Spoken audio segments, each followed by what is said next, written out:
Hi guys! Ako nga po pala si Pat Chinita. At kung naghahanap po kayo ng mga application na mapagkakakitaan sa pamamagitan ng cellphone lamang, ay nasa tamang channel po kayo.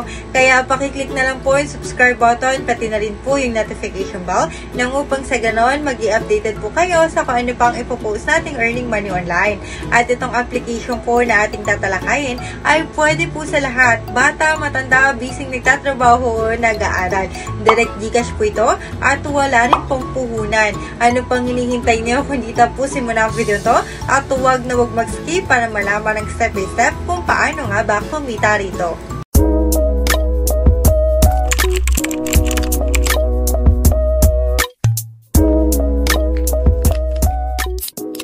Hi guys! May panibagong video na naman po tayo para sa araw na ito.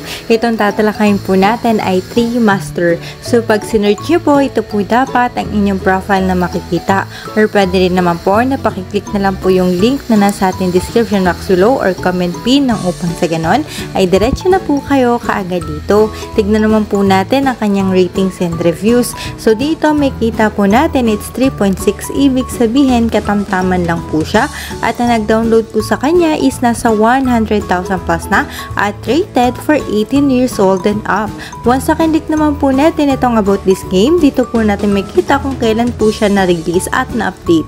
So dito po na-release siya nito lang July 13, 2023 at na-update siya nito lang ding July 19, 2023. Tara't ating tignan itong Tree Master kung totoo nga bang kikita tayo o kung paano nga ba kumita rito. Pero bago ang lahat, kung hindi ka pa po nakasubscribe sa ating YouTube channel, pakiclick na lang po yung subscription box below at yung notification bell ng upang sa ganun para maging updated ka po sa kung ano pang ipopost nating earning money online. Now without further ado, tara tignan na natin itong Tree Master. Andito na po tayo sa pinaka-home netong Tree Master. So dito po sa paglalagin ay napakadali lamang. Maglalagin lang po tayo through Google. Pagkatapos, ito na po kagad ang ating makita. Actually, hindi pa ganito yung tree. Hindi pa ganyang kataas dahil parang magtatanim pa lang tayo. So kalaunan, pagtagal ng ating paglalaro dito sa Tree Master ay syempre palaki na din ng palaki yung tree na inaalagaan natin. So dito, paano nga ba tayo makakapag-accumulate ng cherries at magkano yung magiging palitan nito. So, imbis gold coin sa cherries, yung dapat nating kitain dito. So, umpisahan po natin dito sa pinakahalaman. So, dito, kailangan natin siyang diligan. So, para lang talaga tayong plantita at plantito. So, dito, sa pagdidilig, kailangan po natin ng 5 diamonds. So, ito po yan. Tapos, next naman po yung sa fertilizer ay 13 diamonds. So, dito guys, yung diamonds ay hindi po natin yan kakailanganin para makapag-cash out. Pero kakailanganin nga po natin yan para lumago yung ating halaman. So, umpisahan natin dito sa ating pagdidilig. So, dito, nadiligan natin siya at lumaki siya bigla at naglabas siya ng cherry. So, kailangan lang nating itap-tap yung mga cherries na yon para sa ganon makuha natin at madagdag yun sa atin at magamit natin para makapag-cash out. So, dito guys, as you can see, 0 na yung ating diamond. Kailangan lang natin i-click itong plus sign. So, dito, every 1 gem for every 100 cherries. So, dito guys, makakuha tayo ng isang diamond sa 100 cherries na ating makuha. So, kumbaga 2 birds in 1 stone po siya. So, paano nga ba ito? Mamaya ipapaliwanag ko po sa inyo. So, yan guys, pagkatapos natin madiligan, naantayin na lang ulit natin kung kailan siya maglalabas ng cherries. So, next naman po dito, yung ating pinaka fertilizer ay kulang na tayo ng ating gem. So, dito, para makakuha tayo ng extra o ng free gem, kailangan lang nating i-click to. So, dito, kailangan natin i-spin. Ayan, nag-i-spin siya kung ano yung lalabas. So, yun, nakakuha tayo ng libre na 1 diamond. So, yan, spin lang ulit natin. May 5 tayo niyan kada araw, kaya I suggest po na gamitin nyo to para sa ganon magkaroon po kayo ng additional at magamit nyo po para kumita pa ng cherries. So, next po, click lang ulit natin itong spin. Tingnan natin kung ano pa yung ating makuha. So, yun, yung pala also dito, black by shield, you only get 20 cherries. Okay na natin yan. So, next natin.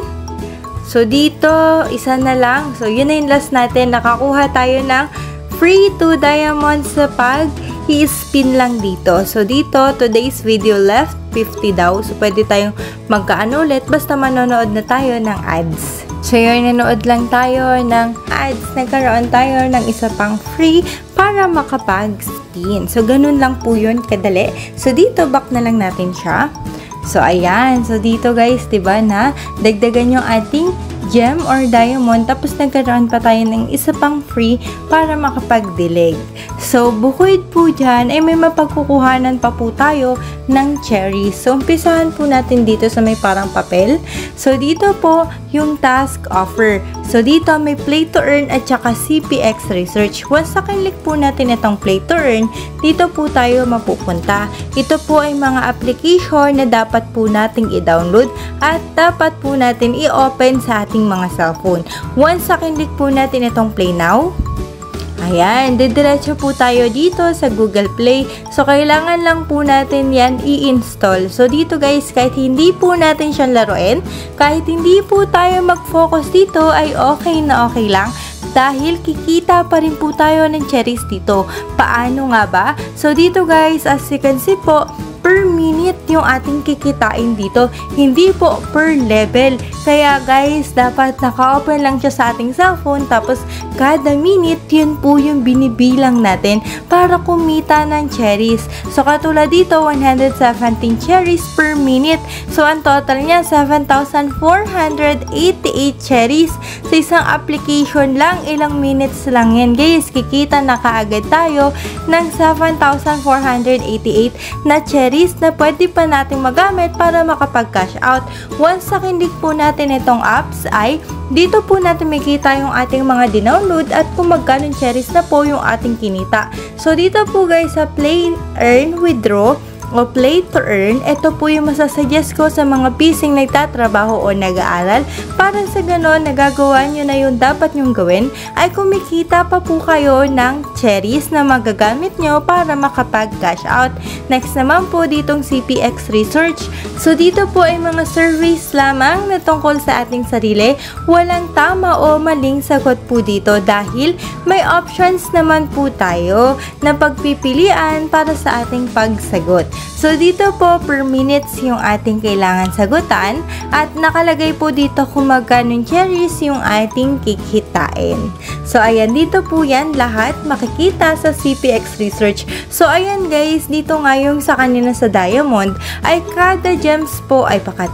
So dito nga guys sa diamond, so dito sa play to earn at CPX research, bukod po sa cherry na ating makukuha ay makakakuha rin po tayo ng diamond.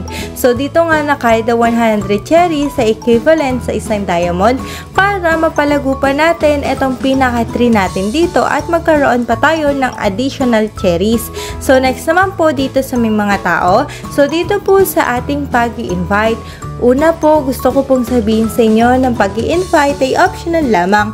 Kung ayaw nyo po mag-invite ay okay lang, pero kung gusto nyo pong mas mapadali yung pagka-cash out dito, ay okay na okay po ang pag-i-invite. Sa pag-i-invite po, napakadali lang. Click lang po natin tong invite immediately, more, copy, automatic na copy na natin at pwede na natin i-paste sa kahit saan. Instagram, Telegram, Messenger, once na kinlik nila yung link na ibinigay mo, automatic na invite mo na sila, or once na ginamit po nila ang inyong referral code, automatic po na invite mo na rin sila. Pero guys, pag sa referral code ay suggest po na sabihan nyo po kagad sila na ilagay kaagad ang inyong referral code dahil hanggang 3 araw lang namamalagi ang referral code dito sa ating pinaka-application.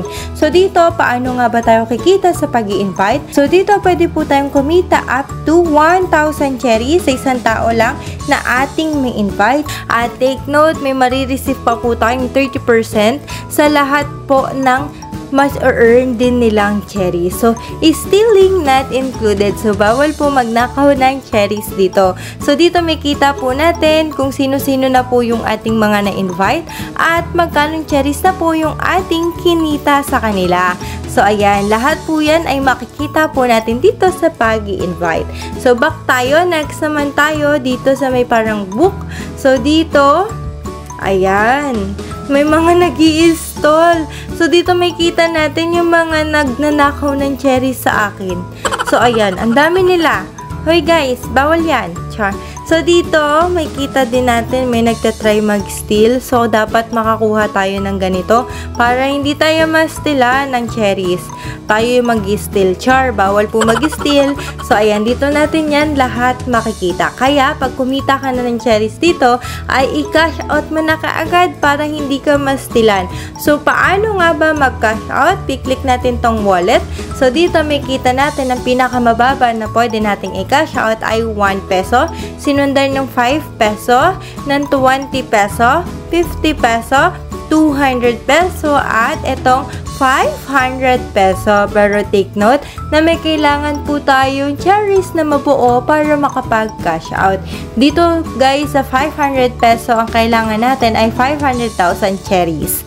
So, ganun po yung ating mga cherries na kakailanganin. May kita nyo naman dyan sa may baba ng pera kung magkano yung cherries na ating kakailanganin. So, dito guys, sa 1 peso, kumbaga pa-free po nila yan sa atin. Isang beses lang natin yan pwedeng i-cash out para lang makita natin kung legit nga ba sila. Pero guys, sa mga nagtatanong kung legit nga ba itong application ito, ay yes po. Legit na legit po ito. So, wala man po akong cash history dito, pero ang gumawa po na itong Trimaster ay kilala po. Dahil ang gumawa din po sa Starcoin at gumawa po na ito sa Trimaster ay iisa lamang po. So, doon naman po sa Starcoin ay napakita ko po sa inyo kung ilang beses na po ako nakapag-cash out, no? At masabi pong legit at totoong nagbabayad. Kaya ganun din po ako kakampante na legit at totoong nagbabayad po itong Trimaster. So, dahil napaliwanag naman na natin ang lahat tungkol dito sa Trimaster, ay dumako na po tayo sa ating pag-feedback. Andito na po tayo sa ating pag-feedback sa Trimaster. May feedback ko po sa kanya ay okay na okay dahil legit at totoong nagbabayad. Pwedeng-pwede po siya sa mga bata, matanda, bisig nagtatrabaho o nag-aaral. Kumbaga, kanya-kanyang strategies po tayo dito kung paano po tayo kikita ng cherries at para makapag-cash out po kaagad. Pero kung gusto nyo pong gawin na daily sahod po ito ay okay na okay naman po. Pero doon po papasok yung ating pag-i-invite. So, sa pag-i-invite po, madali lang naman po. Ika-copy and share lang naman po natin yung link at yung ating referral code para sa ganon magamit nila. Pero syempre guys, gusto ko pong sabihin sa inyo na dapat po sabihin nyo sa kanila kung paano laruin itong Trimaster para sa ganon lahat tayo ay kikita ng libre po dito. So dito naman guys sa Trimaster, hindi naman po nila kailangan ng puhunan. Kumbaga, nagbigay pa po tayo sa kanila ng additional na mapagkakakitaan na makakatulong sa kanilang pang-araw-araw na gastusin. Gusto ko lamang din pong sabihin sa inyo na kaya i-share ko tong Trimaster ay hindi po para mag-quit kayo ng inyong mga trabaho o ng inyong pag-aaral. I-share ko po ito sa inyo nang upang sa ganon, may pandagdag lamang po kayo ng inyong mga Gcash at makatulong po sa inyong pang-araw-araw na gastusin. Yun lamang po, maraming salamat po sa inyong panonood at sana po may natutunan kayo sa video ito. At kung may natutunan ka nga, pakiclick na lang po yung subscribe button, pati na rin po yung notification bell nang upang sa ganon, mag-updated po kayo sa kung ano pang ipapost nating earning money online. Muli, this is Pat, Chinita, at kung kaya ko, mas kaya nyo, tara't sabay-sabay kumita sa pamamagitan ng itong Trimaster.